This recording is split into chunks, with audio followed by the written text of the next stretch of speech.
Members, faculty members और सभी मेरे साथी टीचर्स, सबसे पहले मैं अपने आप को बहुत ही भाग्यशाली समझता हूँ कि मुझे यहाँ पे बोलने का मौका मिल रहा है। और जैसा ये साइंस सेमिनार है वन डे का, इसका जो टॉपिक है सभी को पता है, scientific innovation for sustainable development. तो सबसे पहले introduction, Rakesh Kumar, PGT chemistry, government model Sanskriti senior secondary school Dholera, district Mahendragarh, Haryana. इसमें सबसे पहले बात ये आती है व्हाट इज सस्टेनेबल डेवलपमेंट। काफी कुछ इस पे जिक्र हो चुका है, इसको स्किप करते हैं। सस्टेनेबल डेवलपमेंट ऐसा डेवलपमेंट जो आज की जरूरतों को भी पूरा करे और भविष्य की जरूरतों को भी पूरा करे। जो भविष्य के अंदर हमारी आने वाली पीढ़ियां हैं उनको किसी कमी का सामना ना करना पड़े, ऐसा डेवलपमेंट हमें करना है। इसके कुछ बेसिक कैरेक्टरिस्टिक्स है हमारे पास। सबसे पहले है resource should be naturally used, not in artificial method. जो हमारे पास रिसोर्सेज हैं उनको आप नेचुरली यूज करिए, नेचर के अकॉर्डिंग यूज करिए। जितना प्रोटेक्शन नेचर कर रहा है उसके अकॉर्डिंग यूज करें, उसको ओवर एक्सप्लॉइटेड ना करें। अगर हम करेंगे तो कहीं ना कहीं हमें उनकी कमी का सामना करना पड़ेगा। नेक्स्ट है use of natural resources and environment for improving the standards of people. जो भी हमारे पास नेचुरल रिसोर्सेज हैं उनसे हमारा स्टैंडर्ड इंप्रूव होना चाहिए। कहीं भी ऐसा ना हो कि जो हमारे स्टैंडर्ड्स हैं लाइफ के वो डिग्रेड होते चले जाएं, वो डिक्रीज होते चले जाएं। Next one is need of future generations are not minimized. हमें जब भी बात करेंगे हम फ्यूचर के इनोवेशंस के लिए, फ्यूचर के लिए इनोवेशंस की, तो वहां पे हमें ये जरूर ध्यान रखना है कि हमें जो हमारी नेक्स्ट जनरेशन है उसको कहीं भी किसी भी प्रकार के जो रिसोर्सेज हैं उनके अंदर मिनिमाइजेशन ना करना पड़े, उनको जितनी जरूरत है वो मिले। Next one it aims at promoting environment friendly and biodegradable product. सबसे जरूरी इनोवेशन हमें ऐसा करना है जो हमारे जो एनवायरनमेंट है उसको प्रोटेक्ट करे, एनवायरनमेंट फ्रेंडली हो। सबसे जरूरी है उसके लिए हमें 3 कोर एलिमेंट्स है उनके ऊपर ध्यान देना, और वो कोर एलिमेंट्स हमारे पास environment conservation, social development and economic progress. इनके बारे में काफी डिटेल में जो पहले हमारे यहाँ पर स्पीकर्स थे वो बोल चुके हैं। Next importance of sustainable development, इस पे भी बात हो चुकी है, इसको भी मैं स्किप कर देता हूं। नेक्स्ट है हमारे पास scientific innovation for sustainable development. इसमें बहुत सारे ऐसे इनोवेशन हो रहे हैं, हो चुके हैं, जो हमारे फ्यूचर के पॉइंट ऑफ व्यू से या प्रेजेंट नीड के अकॉर्डिंग चल रहे हैं। जैसे सबसे पहले है green energy solution, clean energy solution. ऐसा एनर्जी का सोर्स ढूंढा जाए जो एनवायरनमेंट फ्रेंडली हो, एनवायरनमेंट के ऊपर बिल्कुल उसका एडवर्स इफेक्ट ना आए, उसके लिए clean energy solution is the best. इसमें कुछ कंट्रीज है, जैसे ऑस्ट्रेलियन फर्म की मैं बात करूंगा। ऑस्ट्रेलिया ने एक ऐसे हमारे पास बुयोज का, अंडर वाटर बुयोज का जो है वो डेवलपमेंट किया है, जो वाटर के अंदर रहेगा, सी के अंदर रहेगा, और जो सी वेव्स है उनसे इलेक्ट्रिसिटी को जनरेट करेगा। वेव्स चलती रहती है, सी के अंदर चलती रहती है, और उनका जो फ्लो है वो उनके अंदर जो एनर्जी है वो कहीं ना कहीं ऐसे वेस्ट जा रही है, तो उसका हम हार्नेस कर सकते हैं इलेक्ट्रिसिटी जनरेट करने के लिए। और ऑस्ट्रेलिया ने उसके अंदर काफी जो है वो अपना एक झंडा जो है वो फहराया है। दूसरा है हमारे पास चाइनीज सोलर पैनल। चाइना ने आज इतना डेवलपमेंट कर लिया है, उन्होंने एक ऐसा जो सोलर पैनल है वो डेवलप किया है। हम जानते हैं कि सोलर पैनल को हम किस लिए जानते हैं कि सन एनर्जी उस पर स्ट्राइक करेगी, वो सोलर एनर्जी को इलेक्ट्रिकल एनर्जी में कन्वर्ट कर देगा। लेकिन उन्होंने क्या किया, उन्होंने उसको भी इनोवेट कर दिया, उसके अंदर थोड़ा सा उसको एडवांस कर दिया कि अगर रेन भी आ रही है, इवन नाइट में भी रेन उसके ऊपर स्ट्राइक कर रही है, वाटर ड्रॉपलेट्स गिर रही है, तो भी उसके अंदर इलेक्ट्रिसिटी जनरेट होगी।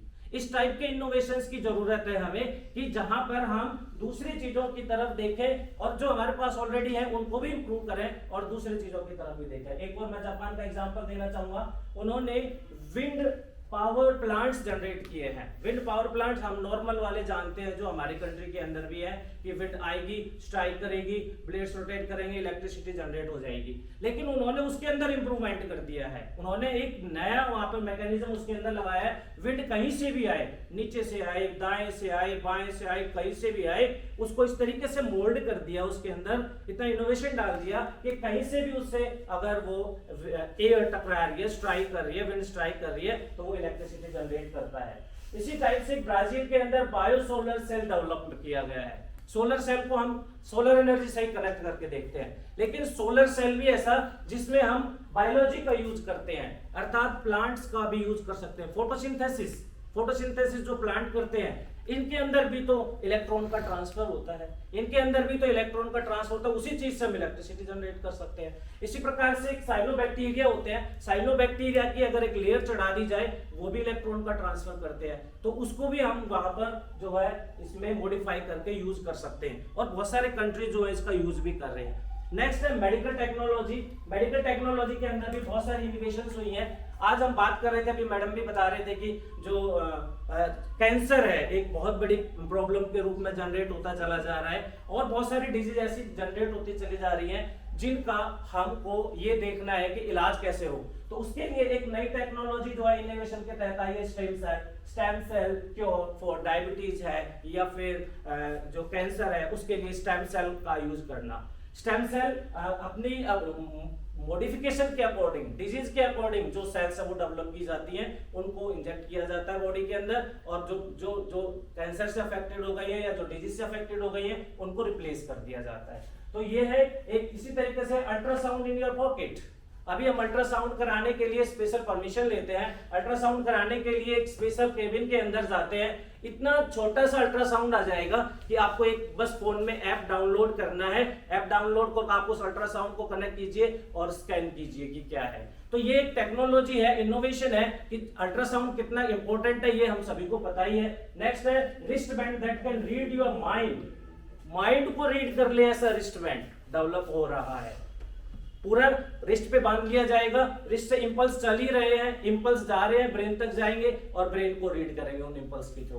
तो बहुत बड़ी इनोवेशन। इसी प्रकार से कैंसर डायग्नोसिंग, ये मैंने बता ही दिया, कैंसर को डायग्नोज करने के लिए भी हम स्टेम सेल वगैरह वो यूज करते हैं। नेक्स्ट जो मेरा थर्ड पॉइंट है वो है कम्युनिकेशन टेक्नोलॉजी। इसमें 5G के बारे में आप सभी जानते ही है, 4G जिसमें 20 मेगाहर्ट्ज के हिसाब से जो स्पीड है वो रहती है मैक्सिमम, इसमें 440 के हिसाब से मैक्सिमम आपको स्पीड मिलने वाली है। और इस टेक्नोलॉजी से कितना डाटा ट्रांसफर कितने फास्टली हो जाएगा, तो ये एक इनोवेशन है इस तरीके का, इससे आगे भी और देखा जा रहा है। नेक्स्ट आर्टिफिशियल इंटेलिजेंस, इसके बारे में आप काफी सुन चुके हैं। क्लाउड स्टोरेज सॉल्यूशन, एनवायरनमेंट के ऊपर खासकर हम टेक्नोलॉजी के फील्ड में देखते हैं कि पहले हमारे पास डाटा को स्टोर करने के लिए जो है फ्लॉपीज आई थी स्टार्टिंग में, फ्लॉपीज को रिप्लेस किया फिर सीडीज को रिप्लेस किया डीवीडीज को रिप्लेस किया किसने, शॉर्ट चिप्स आ गई आजकल। तो यहाँ पर क्लाउड स्टोरेज एक ऐसा जो है प्लेटफॉर्म है जहाँ पे आपको किसी चिप की जरूरत नहीं है, जहाँ पे आपको किसी फ्लॉपी या डीवीडी की जरूरत नहीं है। आप जाइए अपनी चीजों को इंटरनेट के ऊपर स्टोर करिए और वहां से उनको एक्सप्लोर कीजिए। तो बहुत ही एक एडवांस टेक्निक। इसी तरीके से satellite partial thermoplast in time, ये भी एक बहुत इंपॉर्टेंट जो है हमारे लिए इनोवेशन है। ये इनोवेशन इसमें चल भी रहा है काम और काफी कुछ इसमें डेवलप भी हो चुका है। क्या किया गया इसके अंदर ये उस जगह के कम्युनिकेशन के लिए जहां पर कोई रिसोर्सेज, जहां पर कोई जो कम्युनिकेशन है वो पॉसिबल नहीं है, और जैसे रिमोट एरियाज के अंदर जहां पर ना हम मोबाइल ले जा सकते हैं या काम करते हैं, ना जहां पर टेलीफोन जो है वो अवेलेबल है, ऐसी जगह कम्युनिकेशन के लिए ये जो PTT है इसका यूज किया जाता है। पूरे ग्रुप को असेंबल करने के लिए, पूरे ग्रुप को कम्युनिकेट करने के लिए ये टेक्निक यूज की जाती है। तो ऐसी भी बहुत सारी टेक्निक्स जो है वो चल रही है। और एक है ट्रांसपोर्टेशन टेक्नोलॉजी, इसमें सर ने अभी बताया ही था, ऑटोनोमस व्हीकल्स अपने आप चलेंगे, अपने आप रेड लाइट देखेंगे, अपने आप जो है सेंस करेंगे कहाँ पे कितना ट्रैफिक है, उसके अकॉर्डिंग अपने आप चलेंगे। ग्रीन एनर्जी है, इलेक्ट्रिकल ट्रांसपोर्टेशन है, और एक है इंटरनेट ऑफ थिंग्स IoT, ये बहुत इंपॉर्टेंट है। IoT आजकल जो जितने भी ये नए जो डिवाइसेस हैं, इंटरनेट ऑफ थिंग्स का मतलब जो हमारे यहाँ पर भी मौजूद है उनके अंदर भी IoT आने लगी है। जैसे मान लीजिए हमारे घर में लगा हुआ है AC, और हमें बाहर से आजकल हम देखते टीवी पे कि वो कार में चल रहा है और वहीं से ऑन कर दिया जाएगा तो कूल मिलेगा, IoT से कनेक्ट कर दिया। तो घर की जो डिवाइसेज है IoT से कनेक्ट की जा रही है ताकि रिसोर्सेज को और एनर्जी को सेव किया जा सके। और ऐसे बहुत सारे हैं। टाइम क्योंकि 5 ही मिनट का था और मेरी तरफ जो है वो सिंबल्स आ रहे हैं कि टाइम हो गया है, तो इसमें कुछ construction technology, environment, aerospace technology and many more बहुत सारे हैं। और लास्ट में टैगलाइन, जो 25 सितंबर 2015 को 193 कंट्रीज ने मिल करके एक टैगलाइन बनाई थी कि हमें ट्रांसफॉर्म करना है वर्ल्ड को, हमें वर्ल्ड को ट्रांसफॉर्म करना है 2030 तक, और एक सस्टेनेबल डेवलपमेंट का एजेंडा वहां पर रखा गया था। आप सभी ने बहुत ध्यान से सुना और मुझे मौका दिया, उसके लिए थैंक यू।